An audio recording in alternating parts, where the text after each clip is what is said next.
Comment convaincre un employeur d'investir dans le bien-être au travail de ses salariés? Le meilleur moyen est certainement d'accompagner le discours moral par une argumentation utilitariste.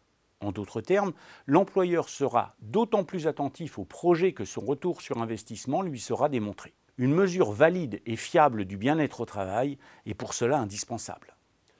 Dans le monde francophone des sciences de gestion, 3 échelles de mesure coexistent depuis 10 ans, si l'on en croit le nombre de citations référencées par Google Scholar. Il s'agit du SLAC de nos collègues Emmanuel Laborde-Châtillon, Damien Richard et Alain Lacroux, de l'IPBET qui a été proposé par Véronique Dagenet-Desmarais et André Savoie au Québec, et de l'EPBET que nous avons nous-mêmes développé en 2013.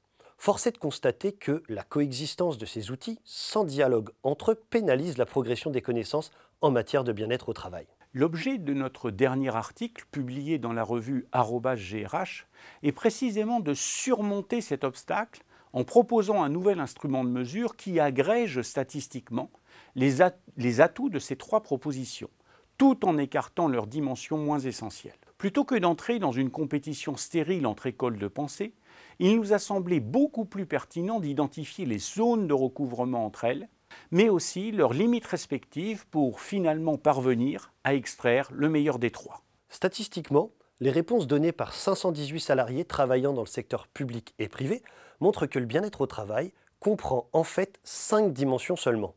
Il s'agit en l'occurrence du sentiment de compétence, c'est-à-dire celui de pouvoir être performant sur le poste de travail. Ensuite, de la qualité des relations sociales, dans le sens où être bien au travail se manifeste par un sentiment d'intégration dans le collectif.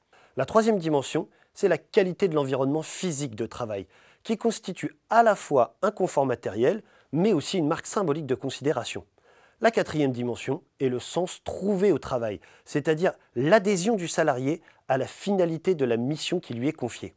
Et enfin, la temporalité imposée aux salariés qui doivent concilier au mieux les rythmes de l'entreprise avec ceux du salarié.